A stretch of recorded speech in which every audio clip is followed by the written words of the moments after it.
Mitt the Michigan Mouse. Chapter 11. Tuli and Hedda. Mitt told Tuli all about the forest where he lived and how it was at the edge of a town called Sheboygan. Tuli knew about Mitt's forest. It was Mackinac State Forest, and although much of it was near Lake Huron, there were patches of it spread in other places throughout northern Michigan. It might not be easy, Tuli thought to herself, but Tuli felt for Mitt the way she did for her own children and wanted to bring the little mouse home. Mitt snuggled into Tuli's back, watching the Black River below. Tuli then turned toward Lake Huron, flying over the grassy marshes and wetlands where smaller rivers and ponds attracted groups of resting birds. Tuli spotted more sandhill cranes and Canada geese. They were gathering together before making their way to Baker Nature Sanctuary in southern Michigan. Tuli heard them call out to her, but she didn't stop. She told Mitt that she would join them later after she was home. Tuli flew like liquid silver through the gray autumn clouds. Her voice was like a beautiful oboe, pouring out low and delicate tones. Her feathers were supple and warm, and Mitt hadn't felt that type of comfort in a long time. Before long, the near-silent whoop, whoop, whoop of her giant wings in flight lulled Mitt into a deep and dreamy sleep. But as Mitt slept, Blessy and the other cranes appeared, pulling at Tuli to change course. There was danger ahead. Every year the birds had followed the same route along the river and wetland, but this year it looked different. There were big machines and noisy diggers scraping at the earth. There were piles of dirt where reeds and shallows and ponds used to be, and men and cars and trucks moving all about. The cranes did not know what this meant and became nervous in the way that cranes do. Tuli chose not to wake Mitt for fear he might startle and fall off her back. So she turned with the others, hoping she wouldn't be too far away from his home. The cranes had no choice but to head further south, crossing the Osable River. They flew to Tobacco Marsh along the Saginaw Bay and landed there. Mitt woke just as Tuli was settling down and found the open water marsh an unfamiliar sight. He had never seen such a place before, its cattail edges alive with Caspian terns and herring gulls and redhead ducks. Tuli wanted to tell Mitt how they had flown off course and would soon turn around. But there was no time to do such a thing. Hedda, standing like a statue behind Tuli, was hungry. Tuli knew Hedda, and the two had never been friends. Hedda, the great blue heron, was always in a nasty mood, and before Tuli could utter a sound, Hedda's bill was coming down upon Mitt's head like a pair of scissors. She had him. Hedda had Mitt in her bill. Tuli began to push at Hedda when, all of a sudden, a terrible noise broke out of the trees. Quack, quack, quack. Out dove 5 black-crowned night herons, swooping in on Hedda. They poked into her sides, making her drop the mouse.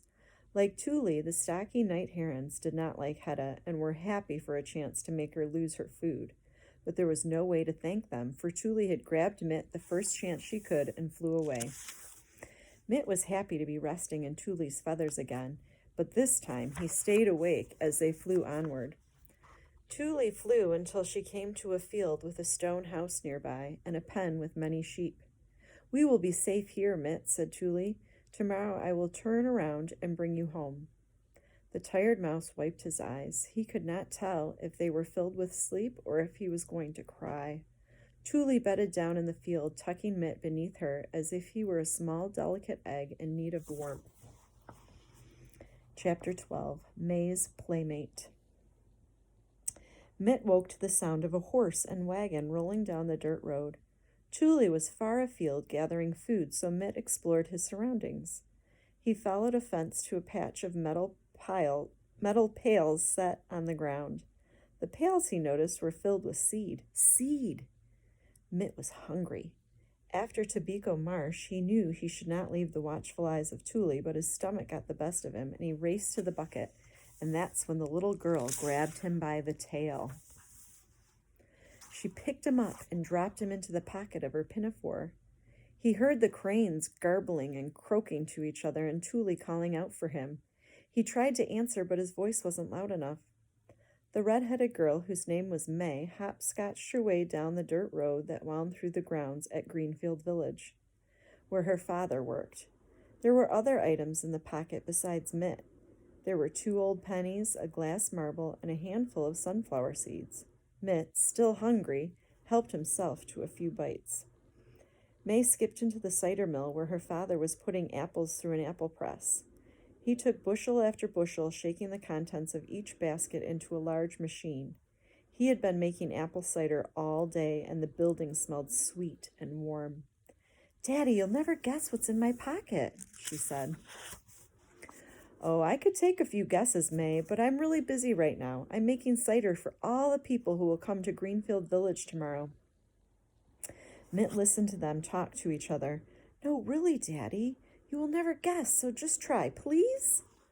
"Okay, May," said her father. "Is it a caterpillar?" "Nope." "Is it a piece of peppermint candy?" "No again," said May, and before her father could guess again, she grabbed Mitt by the tail and swung him in the air. "It's a mousie!" "May, be careful," scolded her father. "We can't have a mouse in the cider mill. We don't want any of the guests to have mouse cider." Mitt was thinking almost the same thing. He wouldn't want to be mouse cider at all.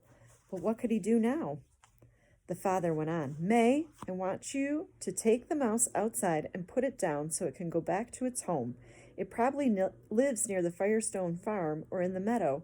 It probably has a family like you do, a mother and a father with plenty of brothers and sisters." Mitt's heart sank. He didn't have a mother or a father or brothers or sisters. He didn't even know where he was. When May thought her father was watching, she made a very large motion, pretending to grab Mitt and set him free. But instead, she kept him in her pocket.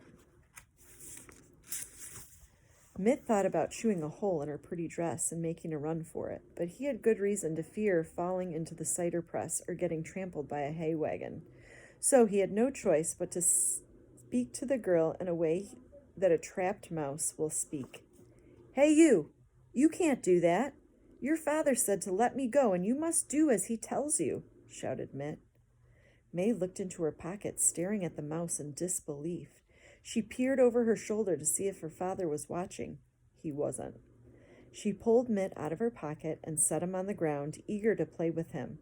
But before she had the chance, an eastern cottontail rabbit came dashing through, grabbing Mitt in her mouth and whisking him away.